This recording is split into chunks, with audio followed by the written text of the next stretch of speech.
Акыркы жарым ай ичинде 3 таштанды наристе коомчулукту нес кылды. 2 мыркай таштандыдан бирөө үйлөрдүн жанында желин баштыкка оролуп, оозуна дарат кагаз тыгылган абалда табылган. Үчөөнүн тең окуясы милиция кызматкерлери тарабынан териштирилип, боюнда бар экенин ата-эне жакындары берилбегендиктен мындай кадамга корккондугунан барышкандыгын айтышкан. Учурда бул окуялардын үстүнөн дагы деле териштирүүлөр, төрдүү талкуулар жүрүп жатат.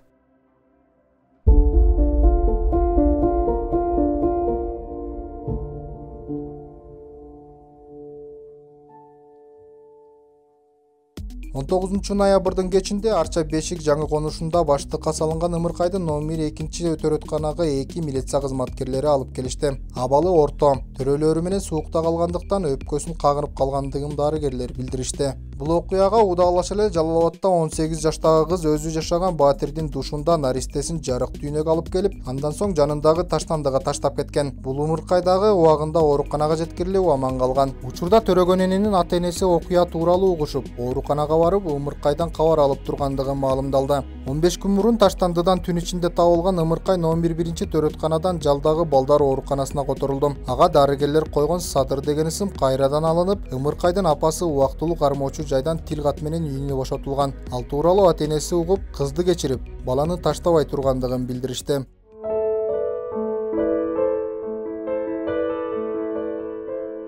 Ар бир окуяны акыйкатчынын кызматкерлери көзөмөлүнө алып, алгач абакка, андан соң ооруканага барып, наристелердин апасы менен сүйлөшүүлөрдү жүргүзүп жатышат.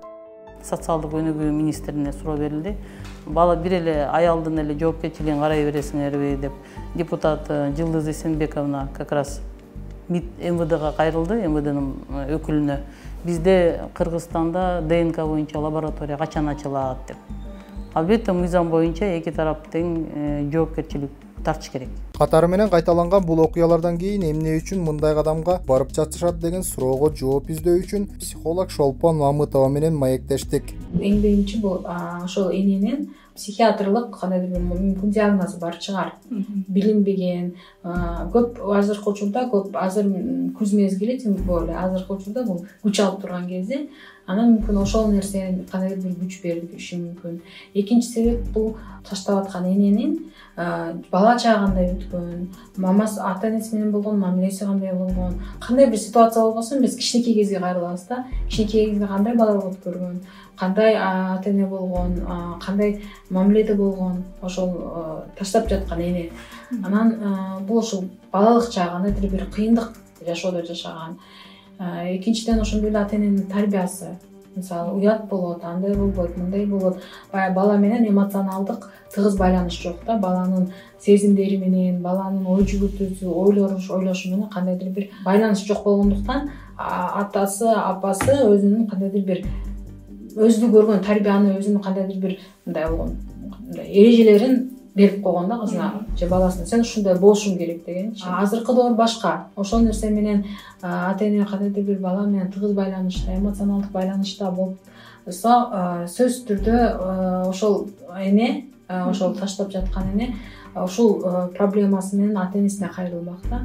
Менде ушундай болуп атат, кандай кылсам болот деген нерсе менен.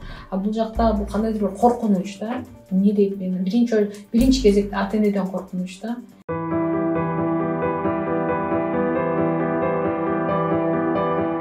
Учурда 2 мыркайдын тең апасы тилгат менен абактан бошотулду. Ал эми үчүнчүсүнө кылмыш иши козголуп, сотко чейинки териштирүү иштери жүргүзүлүп жаткандыгын Бишкек шаардык ички иштер башкы башкармалыгы билдирди. Бул жерде мындай жоопкерчиликсиз дагы мамиле. Эне жактан да, атасы жактан да ошол мыракай кичинекей баланынчы. Бул нерсени баягы эркек киши дагы, аял киши дагы өз үй бүлөсүнөн көрөт да. Кандай жоопкерчиликтүү адам, кандай мамиле кылыш керек үй бүлөгө, кандай жоопкерчиликтүү.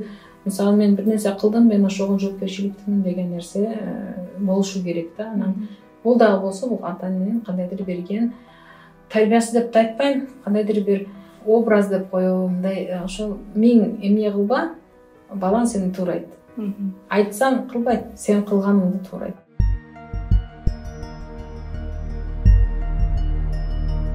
Соңку окуялардан кийин балдар үчүн ар бир төрөт үйүндө, ооруканаларда бейби бокс ачуу зарылчылыгы кайрадан талкуу жаратты. Айрымдар мындай жагдайлар ымыркайларды сактап калат десе, айрымдары күкүк энелер көбөйөт деп кооптонушууда.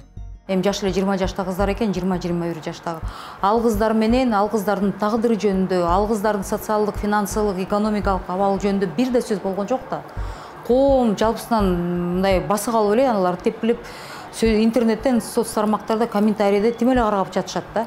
Бирок төрөгөнгө чейин боюн олуп калган ошол кыз балдардын атасы ким? Ошол эркектер табыш керек да.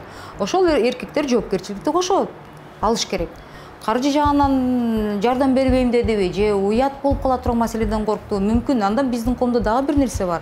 Бүт жаман иш жактарда эле аялдарды күнөөлөп басып жатып калышат да. Милиционерлер азыр туура, алар жакшы иш кылышты, өз ишин аткарып атышат, туура. Коомдо чоң мындай резонанс окуя болуп жатат, иштеп атышат. Бирок деген эртеси күнү ал кызды деген балаңды алып кетчи, болбосо 2 жылга же мындан көп кесилип кетесиң деп коркутканда, эми любой жаран жүрөгү чүп туруп, любой жаш кыз болсо деле стресс болгон кыз алып кетет да. Бирок ал кыз өзүнүн баласы менен жашай турган жери барбы, үйү барбы, квартирасы барбы, каражаты барбы? Бүгүнкү күндө баланы тарбиялаш бул арзан акча эмес да. Ошого шарты жетишеби? Эмне жардам керек деп бир да министр, бир да вице-премьердин мен уккан жокмун да. Ошонун көзүмө түздө-түз карай турган вице-премьер Байсалов болчу. Унчуп кое турат. Үй бүлөлүк институтка туура келбейт экен, уят деген сөздү көтөрүп атышат да. Туура эмес деген сөз. Уят деп атып, мына 30 жылдан бери биз кандай өлкөдө жашап атабыз? Уят деп атып. Сурабалдыева коомдогу көз карашты өзгөртүү үчүн жыныстык тарбияны киргизүү керектигин белгиледи. Бирок өлкөнүн социалдык тармагын жетектеген Эдил Байсалов бейби бокс сунушуна каршы пикирин билдирди. Нам надо изменить нормативно-правовой акт. Женщина, несчастная женщина, которая хочет отказаться от ребенка, это очень трудное решение, очень сложное решение, но так бывает. Во всем мире такое бывает. У нас безопасного способа в тайне передать женщине ребенка другой семье, ну в смысле государства, а потом через государство, через социальную защиту передать этого ребенка чужой семье, то есть, который вырастет его счастливым. У нас этого способа нет. Вот в Советском Союзе это было, в других странах это было, а вот у нас этого нет. Бэби-бокс у вас, вы знаете, это те люди, которые не понимают, вам кажется, что вот сделал бэби-бокс и решили проблему. Нет. Эки мыркайдын аталары тууралуу маалымат берилди. 8 ноябрь күнү баласын таштандыга таштаган жаш эне ымыркайдын атасы ким экендигин билерин, бирок ал тууралуу ачык айткысы келбээрин Акыйкатчы институтуна билдирген. Арча бешикте табылган ымыркайлардын апасы баланын атасы учурда абакта экендигин айткан. Мындай учурда аталардын жоопкерчилигин кантип аткарса болот? Бул тууралуу балдар укугун коргоочу Назгүл Турдубековадан сурадык. Негизи бул көйгөй бүгүн эле болуп калган жок. Бул маселе акыркы 5-6 жылдын ичинде аябай актуалдуу болуп келатат. Себеп бизде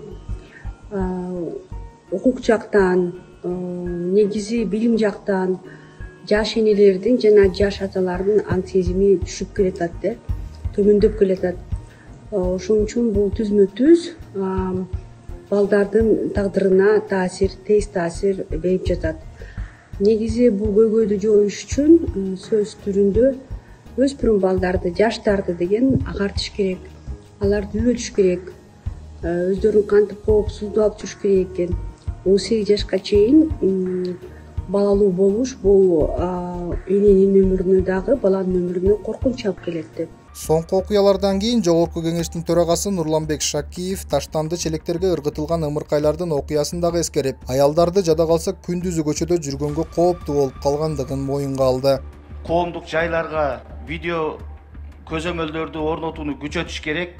Себеп дегенде биздин кыз келиндерибизге күндүзү, түнкүсү эмес күндүзү дагы жүрүү коркунучтуу болуп атат. Бул жаатта албетте милиция иштеп атат. Мына тилекке каршы 3 ымыркайды энелери төрөп таштап кетип, бирок ошонун 3-өүн тең табышты. Бул абдан кейиштүү жагдай.